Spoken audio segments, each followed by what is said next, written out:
Olá pessoal, meu nome é Rafael Santos e estamos aqui em mais um episódio do Banco de Dados, programa da Casa Nerdlaw, onde a gente fala sobre expansões, esmiuçamos estratégias, sobre jogos colecionáveis ou não, e aqui a gente continua a série de vídeos sobre Revolta em Longsdale, uma expansão do jogo Oh My Goods, ambos lançados aqui no Brasil pela Paper Games. Estou adorando esse jogo, ele tem um modo solo, então a gente está fazendo aqui uma série de vídeos passando para em cada capítulo. Na verdade, até agora nos vídeos eu não estou passando, mas você tem uma ideia do que são esses capítulos. Capítulo 1, capítulo 2 já tem no canal aqui. E tem um banco de dados já falando sobre o capítulo 1, porque o que é que está acontecendo? A gente faz a partida do capítulo na hora, conhecendo as regras novas, porque esse jogo tem não é que eu diria legacy, mas ele tem uma narrativa que vai sendo feita durante o jogo, então vão acrescentando cartas durante a partida que você não sabia até então, e aí você vai aprendendo as novas regras que ditam aquele capítulo. Então, além das regras para você conseguir passar naquele capítulo, tem regras que vão sendo adicionadas como personagens ou então construções que você vai tendo durante a partida. Então, o que a gente está fazendo aqui é jogando cada capítulo na primeira vez para vocês, assim, nós estaremos jogando pela primeira vez, o que tem um quê de spoiler, mas também é aquele negócio de não já estar com cartas marcadas. Tipo, eu estou jogando no feeling pela primeira vez.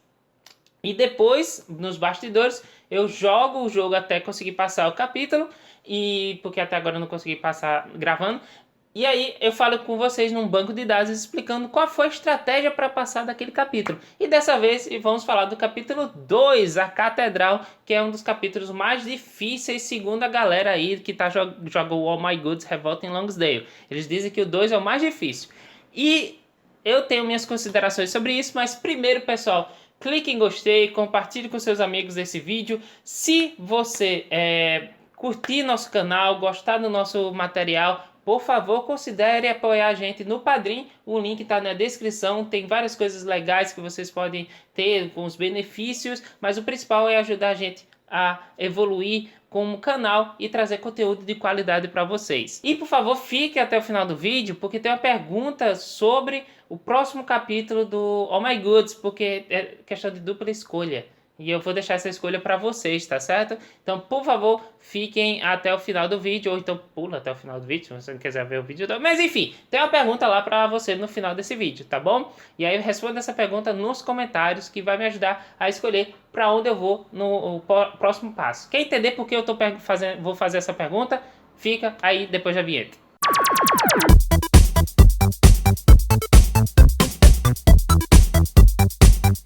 Então, como eu falei, pessoal, o capítulo 2 todo mundo fala, assim, nos Reddit, no Board Game Geek, que o capítulo 2 é o mais difícil de conseguir passar. E eu devo admitir a vocês uma coisa, eu não achei difícil.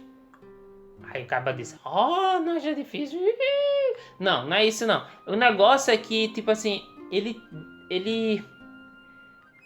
depende muito mais da sorte do que realmente você ficar desesperado de não saber como é que vai ganhar o jogo. Sim, eu demorei 7 partidas para poder vencer esse capítulo também. Parece que no capítulo 1 também demorei 7, eu não sei se isso é um padrão.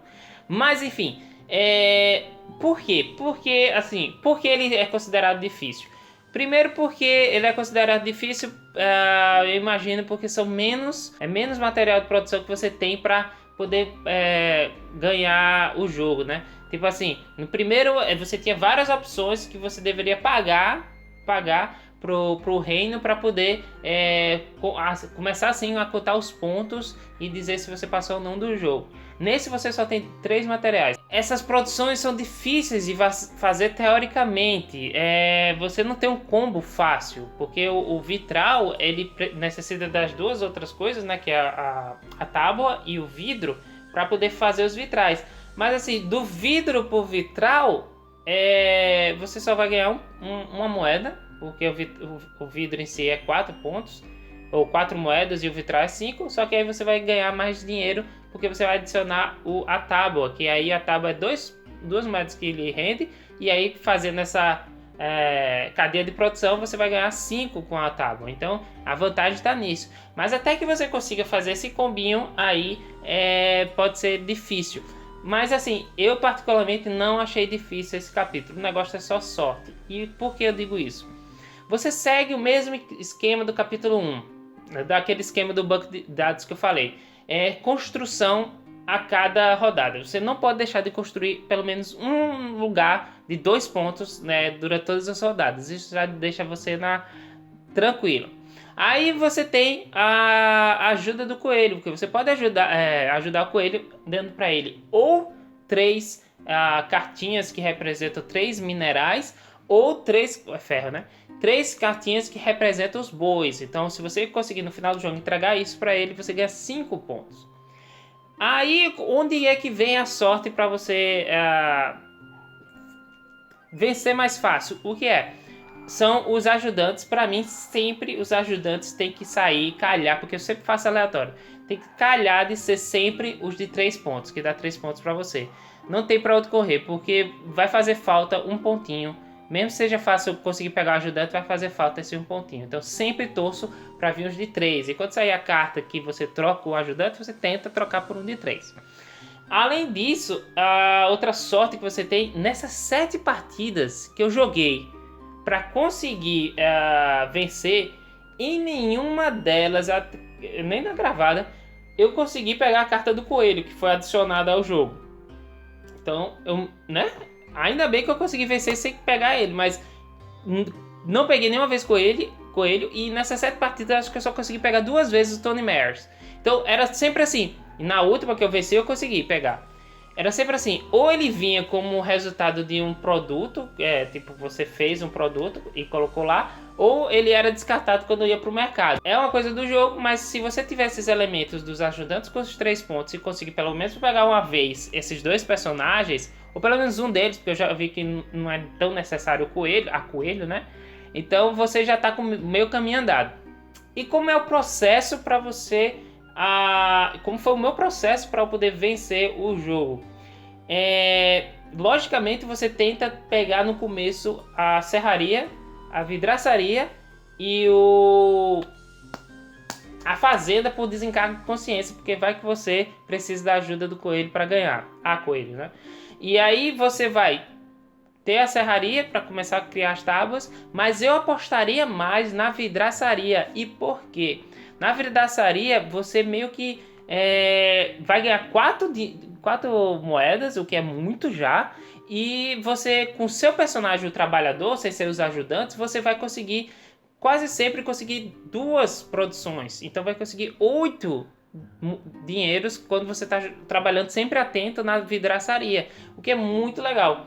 Mas o que eu vi que fez uma grande diferença no jogo, e que meio que a pessoa fica tensa de fazer isso, mas você tenta fazer isso nas primeiras rodadas, onde não vai influenciar uma construção que não tem a cadeia de produção, é as guildas. As guildas influenciam muito esse capítulo, porque elas vão ajudar imensamente a produção do vidro, porque elas vão ela dá mais um tipo qualquer de recurso, então isso vai lhe ajudar nos recursos que você precisa na vidraçaria. E o que me ajudou muito nesse capítulo, onde eu venci, foi o fato de eu ter conseguido a fábrica de vitrais, é o nome? A oficina de vitrais, eu ter conseguido cedo, porque por mais que pareça super difícil construí-la, eu peguei a de 1 de pedra e 4 de trigo, e que a cadeia de produção dela não é tão interessante assim, porque tem várias variáveis. Eu fiz a vitral por quê? Porque eu consegui uma guilda de trigo, então ela já dava 1 de trigo para a oficina de vitrais. E aí eu construí a grande torre de vigia. Não, eu construí a torre de vigia. Outra coisa, eu não foquei nas grandes torres de vigia.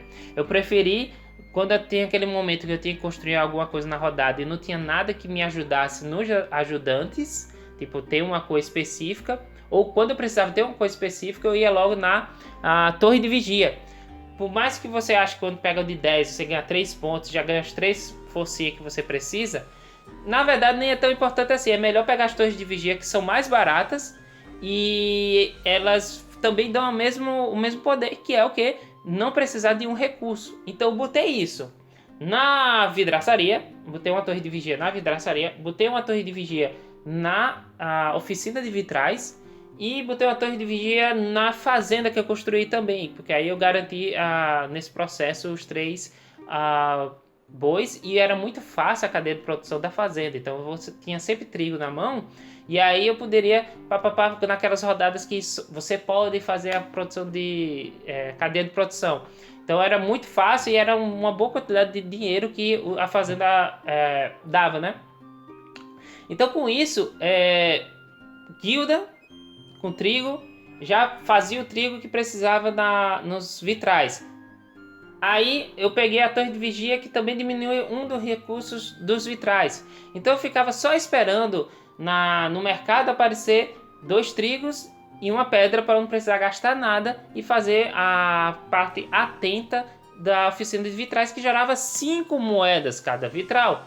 E quando era atenta eu podia botar duas produções lá, e então já era 10 moedas, quase chegando na metade do que eu precisava para pagar a construção da catedral. Então, que eu tenho que dar 30 moedas, se eu não me engano. Então, cara, para você pagar a galera era que argila, não, era tijolo, as tábuas e o vitral. E aí o que eu fiz? A vidraçaria era muito fácil você criar essas coisas, e eu não deixei nenhum ajudante lá. Era sempre o meu carinha atento. Então sempre produzia 2. Só que a partir do momento que eu consegui fazer a oficina de vitrais, esse combo da guilda e da torre de vigia, diminuir a necessidade de muitos recursos para poder construir um vitral, desatento ou atento, mas principalmente atento, aí eu vi que era uma mina de ouro ali, e eu já podia focar ali. E aí eu deixei um ajudante na serraria para ir criando o combinho para o final do jogo, e eu ficava alternando o meu trabalhador entre a oficina de vitrais, entre a vidraçaria, porque querendo ou não a vidraçaria era mais ou menos fácil, porque você qualquer coisa descartava as cartas na mão para poder ter os recursos suficientes, e aí você gerava 8 moedas a cada rodada. E aí eu deixei uma quantidade X para os dois, da serraria e dos vidros e da vidraçaria, e tava lá na oficina de vitrais fazendo também. E aí no final do jogo eu pude fazer a cadeia de produção da serraria com os vitrais, tudo lá para a oficina de vitrais. E isso gerou muitas moedas e foi o suficiente para pagar para construir a catedral. Então foi muito, assim, não diria fácil, mas ter a vidraçaria logo no começo faz muita diferença. Porque por mais que ela não seja a produção que você necessita pagar, ela gera rapidamente a quantidade de dinheiro que você vai construindo seus recursos, né? E sempre, de novo, como eu falei, fazendo construção de pelo menos 2 pontos a cada rodada e tentando combar os ajudantes ao mesmo tempo que você constrói. Porque aí, se você conseguir esses ajudantes nas rodadas que lhe dão 3 sóis na fase 2 ou 3 sóis na fase 3, vai ser muito importante, porque os ajudantes eles ajudam muito, porque ele vai criando aqueles combinhos para o final do jogo. Mas o fato do surgimento das torres de vigias e grandes torres de vigias que reduzem o custo, assim, não o custo, mas reduzem a necessidade de uma produção qualquer dali, cara, eu achei isso aí muito bom. Você meio que dá um up para os ajudantes, porque geralmente eles estavam ali esperando que, né, aconteça alguma coisa, as constelações estejam escritas de uma maneira correta para eles conseguirem produzir para você. Mas se você colocar lá o cara da torre e diminuir uma das produções, ele meio que já está podendo ficar distraído, porque já tem outra pessoa lá. Então é muito legal esse coringa que se cria. E não é problema nenhum gastar dinheiro nele, porque por 7 você ganha 2 pontos e a cada 5 moedas você ganha 1 ponto, então você gastar 7 para 2 é ótimo. Principalmente pelo fato de ter a guilda correta, com a produção correta para ajudar na oficina de vitrais, e colocando uma torre de vigia nessa oficina de vitrais, foi muito fácil, ao meu ver, conseguir a proeza de fazer 38 pontos no final do jogo, tendo a mais de 3 mãozinhas. O que aconteceu? Eu paguei os 30 e ainda sobrou 10 de dinheiro, 2 pontinhos para mim. E aí chega esse momento para vocês, pessoal, que é a hora de mais spoilers, né? Quando você vence a catedral, ele diz o seguinte: Chris Shart foi ordenado novo bispo de Longsdale. Ele lhe diz que está preocupado com a aproximação dos brutais nortenhos. Ele diz: os nortenhos são os piores tipos que você pode imaginar. Se você ajudou Coelho, carta 19, jogue o capítulo 3A da próxima vez. Se não, jogue o capítulo 3B. Misture as cartas 52 e 53, que são a Grande e a Torre de Vigia, no baralho. Elas estão disponíveis a partir de agora. Aí o que acontece, pessoal? Que eu preciso da ajuda de vocês. Eu sou tão foda, tão brincadeira. Mas eu consegui uma quantidade de pontos exata, 33 pontos, sem a ajuda do Coelho. Eu deixei lá reservado 3 boizinhos, porque por sinal não é nem 33 pontos. Se eu não ajudar a Coelho, eu ganho mais um ponto, então eu vou para 34 pontos. Então eu consegui detonar o jogo sem ajudar a Coelho. E aí eu vou jogar para vocês esse dilema. Eu ajudo a Coelho vencendo o capítulo 2 com 38 pontos, ou eu não ajudo a Coelho e eu consigo vencer o capítulo com 34 pontos, o que já me deixa liberado a continuar jogando sem ter ajudado a Coelho. Porque aí que tá, é uma história narrativa. Pode ser que essa Coelho nem seja essa líder da rebelião que vai salvar o Império que estão dizendo. Pode ser uma coisa totalmente diferente, é o que a gente vai descobrir. E, não sei, dependendo da trama, pode ser que ela seja a princesa do reino e tá querendo lascar o pai para tomar o trono.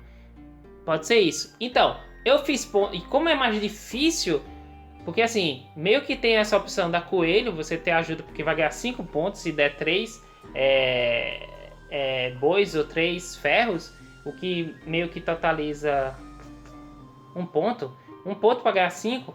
E aí você ganha 5 para conseguir passar nos requerimentos, é muito fácil assim, com 5 pontos já é fácil. Aí eu consegui ganhar, fazer um combo para ganhar sem precisar da ajuda da Coelho. Então seria interessante, caramba, se é uma coisa tão difícil assim, passar sem a ajuda da Coelho, será que eu deveria aproveitar e ver como é?